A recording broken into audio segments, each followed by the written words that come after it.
Have you ever wondered where killer whales go to get braces? I know I have. So I Googled it, and turns out they actually go to the orthodontist. Welcome back. Brand new colorway in the pots, just released a couple minutes ago. This one here, ocean themed, of course. This one is Into the Deep. So we got some beautiful blues and some nice dark tones to go with it. We're not doing a puff up. We're not doing a fan out or anything like that. We're actually just going to leave them in the pots as is. So we've got our fingering weight in there. We've already added our soak. And then we're going to toss just a nice rich blue across the top. It has a little bit of that charcoal in it to darken it up a little bit. This is usually what I would use for like a sky blue. A little bit of turquoise, a little bit of brilliant blue, and then a little bit of charcoal to really darken it up and bring some richness into it.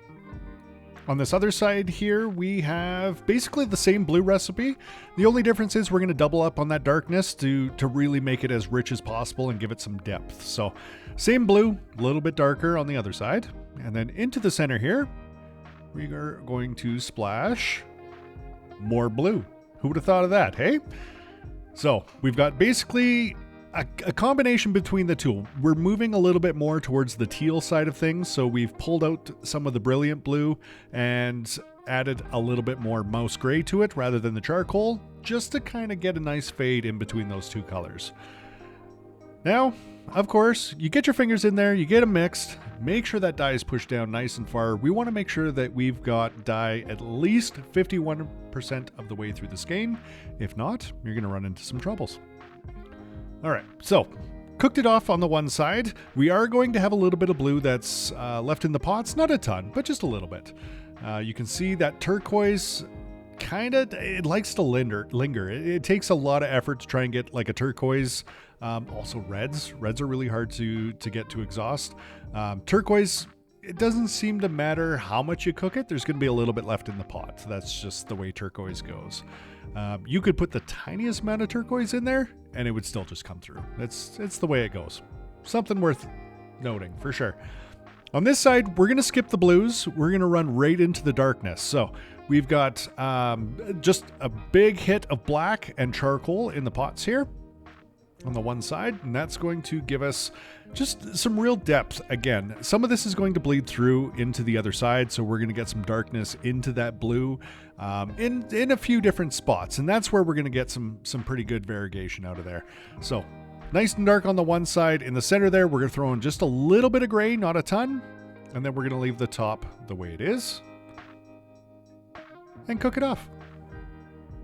Now, when it comes to blues, I like to cook them off for a good long time, especially like blues, reds, if it's got that turquoise in it. Let them sit for a good long time. I think we did about 12 to 13 minutes, which gets them quite toasty. And it's time to twist them up, of course. As you can see, we are in a new studio, new lighting. We were having some troubles with everything that was going on before, so we're gonna try and clean this up a little bit. It looks like our colors are coming through quite nicely. This here is our fingering weight base, which is an 80/20 merino nylon. You can kind of see how those blues really play into each other. You've got a nice fade from one side of the skein to the other, where we've got that nice light blue, kind of a darker teal, all the way into a dark blue, and then we've got that black kind of coming through.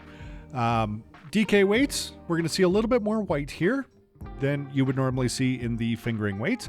DK loves to soak up that dye really, really fast. So even if we're running the exact same recipe in the exact same pot, and we had fingering weight beside a DK weight, you're going to have some of that white come through on the DK just because it really likes to eat up that dye very fast. So it strikes fast, leaving more white on the skein itself.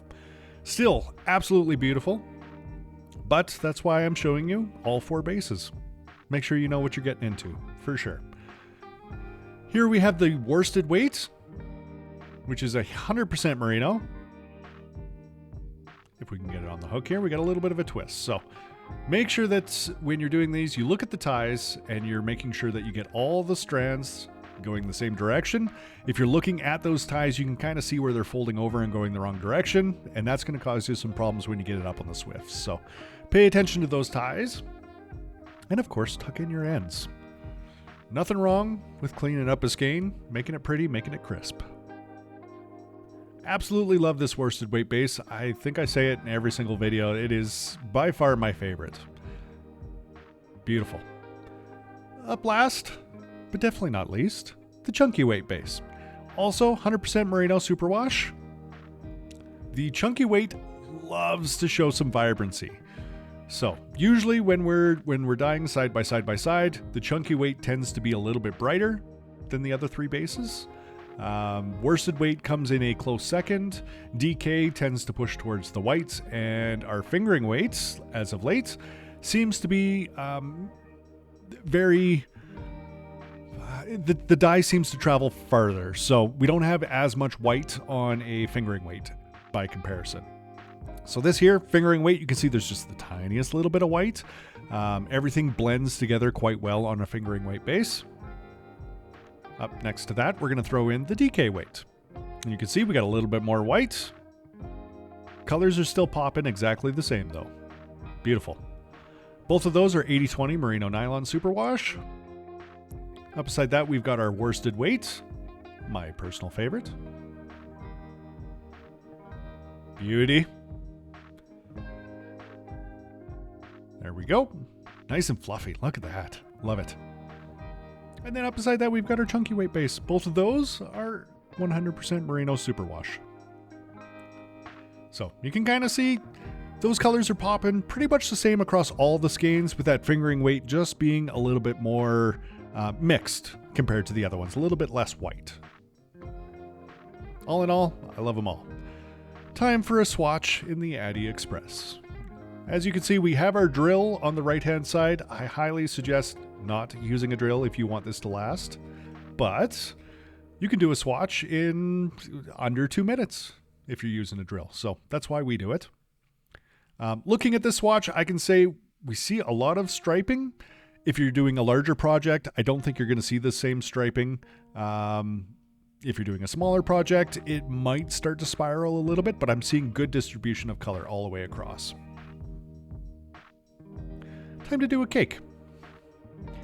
Now, when I cake, I always cake a colorway before it even gets listed. I want to make sure that we are seeing saturation across the entire hank. And a cake allows me to peer into different layers of the hank itself and make sure that I'm not seeing, some light spots, and not just a couple light spots. I'm talking, if you look at the cake itself, you might see some outside layers that are really, really dark, and then the inside layers are completely white. So when I cake up a project, I like to grab either the DK weight or the worsted weight. I know fingering weight looks absolutely amazing as a cake, but that DK weight is going to be the one that causes me some troubles. So getting that all twisted up here, and I can already see everything's looking pretty decent. I'm not seeing that nice white layer like you would expect if we had some fading issues. I've got good saturation all the way around. And looking at the end here is when we're looking at the different layers of the cake.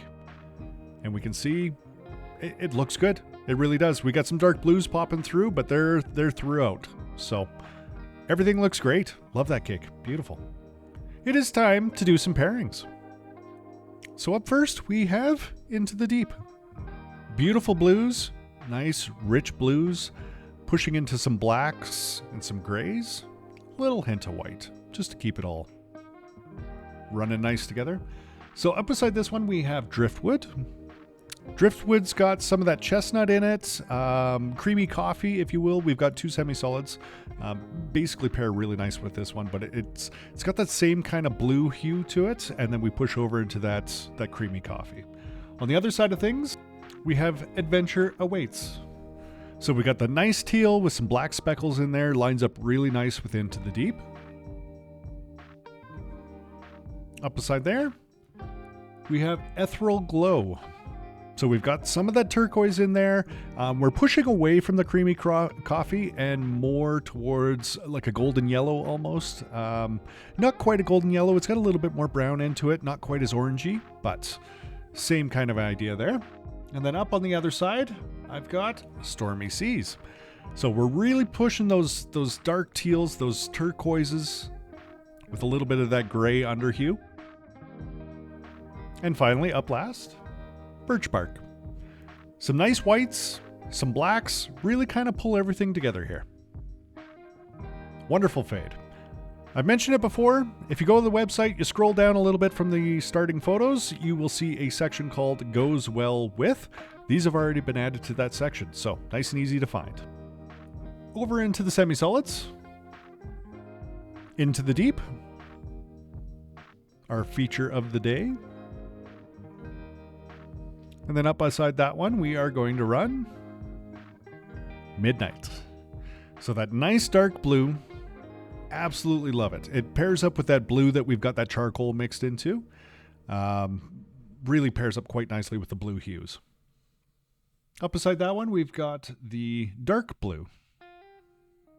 Not quite as dark as Midnight, but definitely darker than teal. Up here, we've got the teal. So you can kind of see those two side by side. There is definitely a difference there. That teal kind of pairing up with the aqua side of things into the deep. Up beside that, Ecru Undyed. ECRU. Absolutely beautiful. Kind of pushes into the whites of Into the Deep. And you know what? When we're talking all those blues together, I just find it kind of gives you a little bit of contrast there. As always, seems to hit every single colorway, charcoal. Beautiful addition to any stash, that's for sure. It is time for that big reveal. So we've got Fingering DK, Worsted, and Chunky left to right.